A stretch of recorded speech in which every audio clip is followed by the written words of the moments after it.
It's the oldest debate in football. The two ends of the pitch, attack versus defence. But which is more important when it comes to the big leagues? The great Alex Ferguson once said that attack wins you games, but defence wins you titles. And it's not just him. Offense sells tickets, defense really wins championships. But is that really true? I'm going to take a look at the stats to find out whether Ferguson's words of wisdom really do ring true, and ask what it means for football today. Where else to start than with Fergie's old stomping ground, the Premier League? I've looked through the last 20 EPL seasons to see if attack or defence was more important to each of the league champions.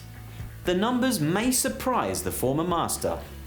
Over the last 20 seasons, the champions have been the top scorers in the division 13 times, while they've had the tightest defence in the league on 10 occasions. So, the best attack has led more teams to the Premier League title than the best defence has in that time. And there's more. I looked at the number of goals scored and conceded by each team in each season to give an attacking and defensive ranking. For example, Man City scored the most goals and conceded the second fewest in the Premier League last season, so they were first in attacking and second in defending. The results? In the Premier League, there were 8 years where the champions' attacking ranking was better than their defensive ranking, and just 4 campaigns where it was the other way around. So, maybe Ferguson was having us on all that time. In fact, if we look at his own successes, it's clear that the Scot really depended on his attack. Manchester United won 8 titles in the period I'm looking at, all under Fergie. I mean, it wasn't going to be David Moyes, was it? In 6 of those 8 seasons, they had the best attack, while they had the best defence in the league 4 times. Their attack outperformed their defence 4 times, while the defensive ranking was higher just twice. In fact, Ferguson won 2 of his league titles with the 5th and 6th best defence in the division. He had the best attack on both occasions. Now that I think of it, Fergie did love his strikers. In his time, Manchester United were always willing to splash out on the best attackers. The likes of Ruud van Nistelrooy and Robin van Persie were crucial to their title victories. And of course, Wayne Rooney became one of the most successful Premier League players of all time at Old Trafford. It's not just the red side of Manchester where attack dominates. Manchester City have won 4 Premier League titles, and they've had the best attack in the division every single time. They also had the best defence in 2 of those seasons, but it's the attack that dominates.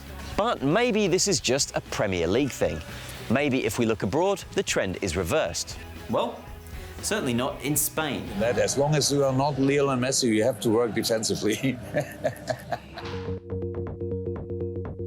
La Liga has been won by the team that scored the most goals 11 times in the last 20 seasons, while the team that conceded the fewest goals has prevailed 9 times. The champions' attacking ranking in that season has been higher than their defensive ranking 11 times, and it's been the other way around, just 6 times. Perhaps this shouldn't be too surprising in an era dominated by Messi and Ronaldo. Real Madrid are the perfect example of a team that needs a good attack more than a good defence. They've had the most potent offence in the league in 4 of their 6 title-winning seasons in the last 20 years, and their attack has had a higher ranking than their defence in 5 of those campaigns. Maybe that explains why Florentino Perez is so adamant that Real's riches be spent on forwards. Apart from the obvious one, they've spent big on players like Gareth Bale and Eden Hazard in recent years. You can add Luka Jovic, James Rodriguez and Isco to their list of expensive attacking purchases. Although, let's be honest, these signings haven't all worked out like they hoped. But here's the thing about La Liga. Real and Barca's dominance skews the stats somewhat. Those two have won all but 4 of the last 20 Spanish titles. Interestingly, in those 4 seasons, the champion has never had the best attack, but has had the best defence on 3 occasions. So basically, if you're one of the Spanish super clubs, stack your attack. And if not, shut up shop. There is one league where Ferguson's line certainly is accurate though. You won't be surprised to hear that defences are on top in Italy. If you want to win a cup or a championship, it's important. Don't concede a goal. This is a very important thing. The best defence in Serie A has won the title a massive 15 times in the last 20 years. And the champions' defensive ranking has been better than their attacking ranking in 10 of those 20 seasons. Juve are the absolute kings of defending their way to the top.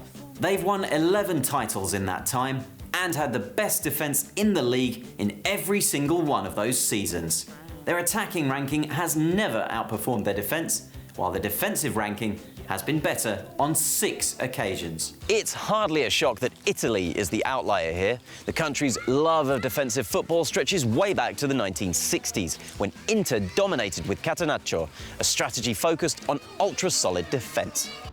From Giacinto Facchetti through Franco Baresi and Paolo Maldini, up to Giorgio Chiellini, defenders have long been the true stars of Italian football.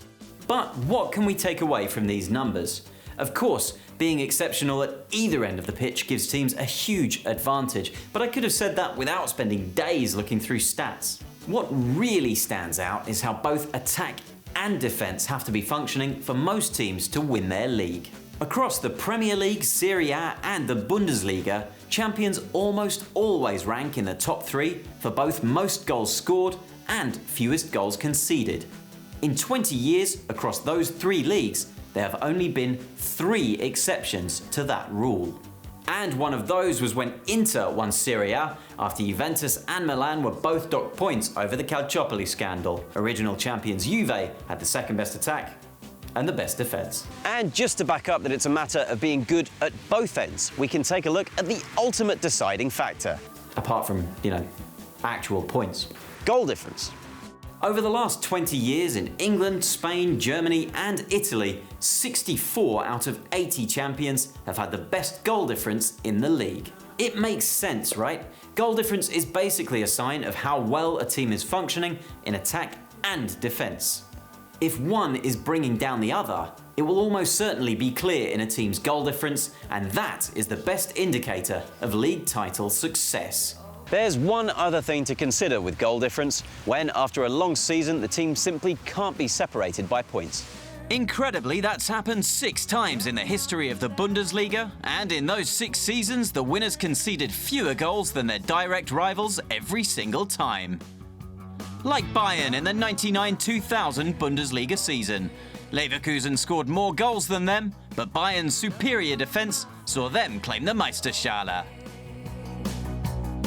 One outlier to this was Real Madrid's La Liga win in 2007. Their goal difference was a full 19 goals worse than Barcelona's, and they had a worse attack and defence. But they won the league thanks to a better head-to-head record against their old rivals. So, what does all that mean for modern coaches? Basically, having the best attack is generally more likely to win you a league title than having the best defence. But you can't just leave the back door open. The defence has to provide the platform for the star attackers, and if it doesn't, all those goals could count for nothing.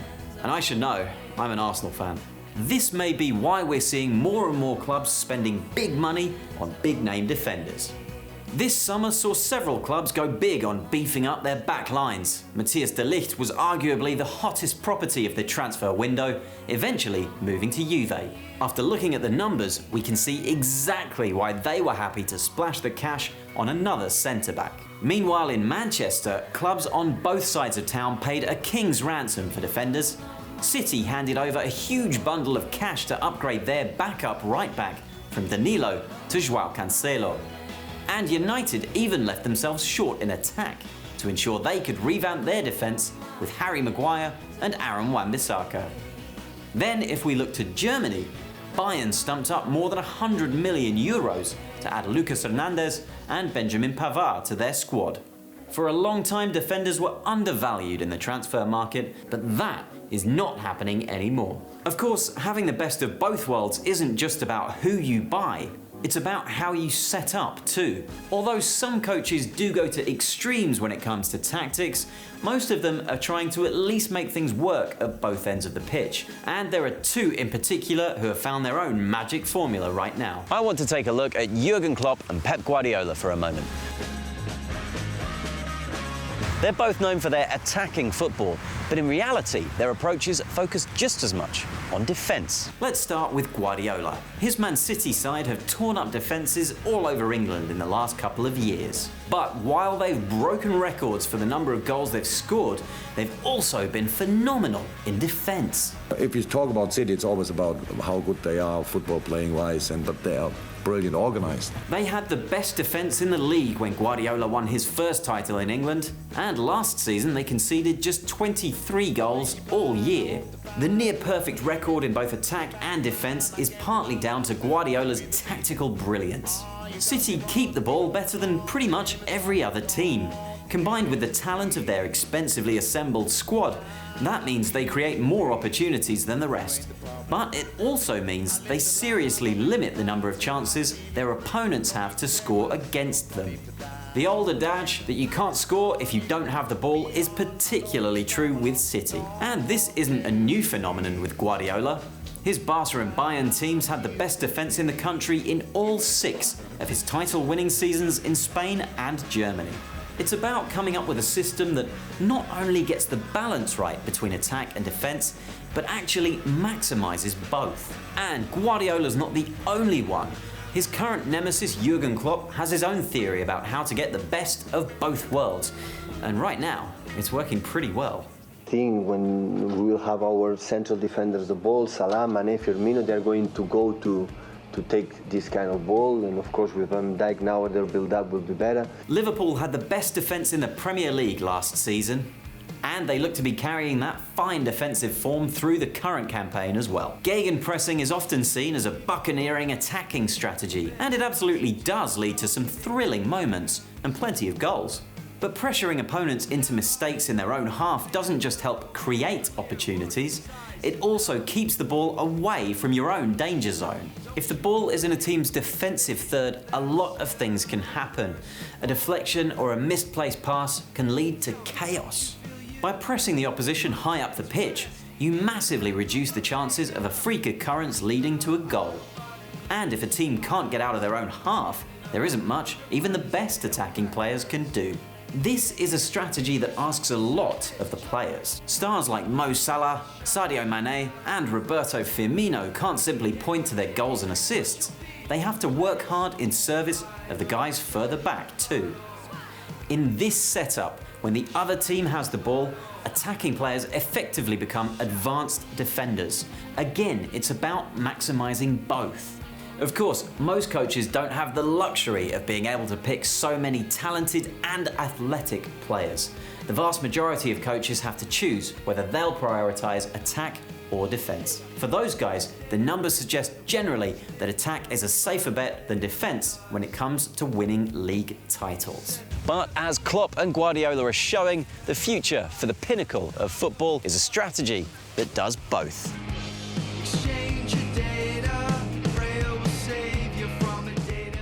The role of goalkeepers in modern football is another great example of this, but that's a story for another day. Check back with Kickoff for more.